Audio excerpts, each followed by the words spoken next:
அட்லாண்டிக்ல ஒரு இன்ஜினே கம்ப்ளீட்டா blame out cut out ஆகி ரிப்பேர் ஆயிடுச்சுன்னா மீதி ஒரு இன்ஜினை வச்சுட்டு அந்த பிளேன் கம்ஃபர்டபுளா போய் 3 மணி நேரத்தை தாண்டி ஒரு நம்ம எங்க போகணுமோ அங்க ஏர்போர்ட் அல்லது டைவர்ஷன் ஏர்போர்ட்டுக்கு கொண்டு போயிடும். அதனால மிட் அட்லாண்டிக்ல ஒரு இன்ஜின் ஃபெயிலியர் ஆனா நம்ம 100% சேஃப். ஏன்னா அந்த அதை வச்சுதான் அவங்க ரூட்டே பிளான் பண்றாங்க. ஒரு எப்பயுமே அட்லாண்டிக் ஓஷன் மட்டும் கிடையாது, ஈவன் ஹிமாலயாஸ் எங்க பாத்தீங்கன்னாலும் சரி, எங்கேயாவது நம்ம ரூட் போடும்போது நமக்கு 2 விஷயம் முக்கியமா பார்ப்பாங்க.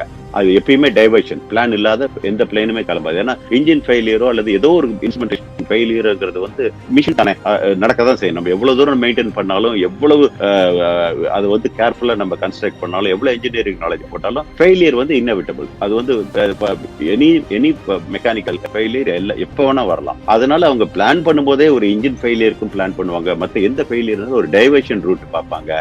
இறங்குறதுக்கு முன்னாடி இதெல்லாம் நம்ம பிளான்லயே இருக்கும், எங்கேயாவது போனா இப்படி டைவர்ட் பண்றது. அதனால மாடர்ன் ஏர்லைன்ல இப்போ A350 6 மணி நேரம் ஒரே இன்ஜின்ல கம்ஃபர்டபுளா பறக்கும். எந்த ப்ராப்ளமும் இருக்காது. பேசஞ்சருக்கு தெரிய கூட தெரியாது ஒரு இன்ஜின் ஃபெயிலியர்னு. அதனால இப்ப நீங்க டிரான்ஸ் அட்லாண்டிக்ல போனீங்களாலும் சரி, மிடில் ஆஃப் எவ்வளவு பெரிய ஓஷன்ல போனீங்கனாலும் சரி, you are still in safe hands. ஆனா நிறைய பேருக்கு பயமே இன்ஜின் போயிட்டு என்ன பண்றது, ஏன்னா அதுதானே மெயின் அப்படின்னு நினைச்சிட்டு இருப்பாங்க.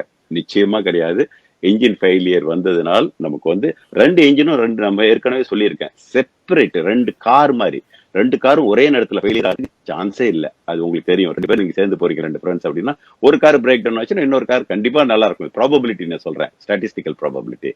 இந்த மாடர்ன் ஜெட் இன்ஜின்லாம் 117 டைம்ஸ் சேஃபர் தான பிஸ்டன் இன்ஜின். அதாவது 117 பிஸ்டன் இன்ஜின் ஃபெயிலியர் ஆச்சுன்னா தான் ஒரு ஜெட் இன்ஜின் ஃபெயிலியர் ஆகும். ஏன்னா மூவிங் பார்ட்ஸ் கம்மி, ஒரு சென்ட்ரல் ராட் மட்டும்தான் அதுல இருக்குது, ஒரு டர்பைன் இருக்கு. அதுல ரொம்ப கம்மியான மூவிங் பார்ட்ஸ் வச்சுட்டு பண்ணிருக்காங்க. Is highly reliable. இன்ஜின் ஃபெயிலியர்ங்கிறது எக்ஸ்ட்ரீம் ரேர் ஈவன். அப்படி ஃபெயில் ஆனாலும் நம்ம ஸ்டில் சேஃப். அது ஓஷனுக்கு மேல பறந்தாலும் சரி, லேண்ட் மேல பறந்தாலும் சரி, நம்மள சேஃபா கொண்டாந்து ஒரு இன்ஜின்ல லேண்ட் பண்ண முடியும். பாத்தீங்கன்னா லண்டன் டு நியூயார்க்னு வச்சுக்கோங்களேன். இது நீங்க பாத்தீங்கன்னா ஓஷனுக்கு நடுவுல போகும்போது ஒரு பர்டிகுலர் டைம் பாத்தீங்கன்னா எந்த பக்கம் போனாலும் மோர் தென் 3 hours டிராவல் பண்ண வேண்டியதா வந்துடும். அதனாலதான் 1985க்கு முன்னாடி ஒன்லி அந்த ஜம்போ ஜெட்னு சொல்லக்கூடிய 747 4 இன்ஜின் பிளைனும், DC-10 அப்படிங்கிற சொல்லக்கூடிய 3 இன்ஜின் பிளைன் மட்டும்தான் அலோவ் பண்ணாங்க. 2 இன்ஜின் பிளைன்ல அலோவ் பண்ணனதே இல்லை. என்ன காரணம் அப்படின்னா, 4 இன்ஜின்ல ஒரு இன்ஜின் போச்சுன்னா 25% தான் பவர் லாஸ். அதே மாதிரி 3 இன்ஜின்ல ஒரு இன்ஜின் போச்சுன்னா 33% தான் பவர் லாஸ். அதை வச்சுட்டு மீதி 3 மணி நேரத்தை கடந்துடலாம் அப்படிங்கறதுனால அவங்க அலோவ் பண்ணல. அதனால இட்ஸ் நாட் அலோவ். அந்த 2 இன்ஜின் பிளேன்லாம் 60 நிமிஷத்துக்குள்ள லேண்ட் பண்ண முடிகிற மாதிரி இடம் இருந்தா மட்டும்தான் ரூட்டே கொடுப்பாங்க. அப்ப 60 மிட் அட்லாண்டிக்ல போகும்போது 60 நிமிஷத்துக்குள்ள லேண்ட் பண்றதுக்கு இடம் இருக்காது. அப்படியே போறதா இருந்தாலும் சுத்தி வரணும். அந்த ரூட் எக்கனாமிக்கலா இருக்காது. இப்போ இதுல என்ன ப்ராப்ளம் வந்துருச்சு ஏர்லைன் அப்படின்னா, 747 ஒரு 400 பேர் உட்காரக்கூடிய ஒரு பெரிய பிளைன்.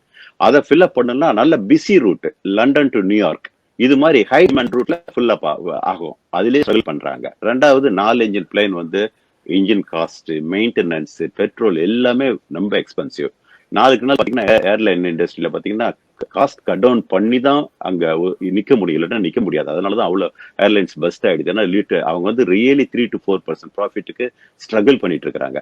அப்படிங்கிற பட்சத்துல என்ன ஆச்சுன்னா, அப்பதான் இந்த 2 இன்ஜின் இது வந்தது, பிளைன் வர ஆரம்பிக்கும் போது, அதாவது எஃபிஷியன்டா கொண்டு வர ஆரம்பிச்சாங்க. எப்படி எஃபிஷியன்ட் அப்படின்னா, மோர் தென் 60 minutes, 120 minutes அல்லது 3 hours, even 5 hours, even 6 hours, அவ்வளவு ஒரே இன்ஜின்ல போற மாதிரி அந்த இன்ஜினை மாடிஃபை பண்ணாங்க, பெருசாக்குனாங்க, எஃபிஷியன்ட் ஆக்குனாங்க. அப்படி ஆக்கும்போதுதான் இந்த ETOPS அப்படிங்கிற ஒரு புது சர்டிபிகேஷன் வருது.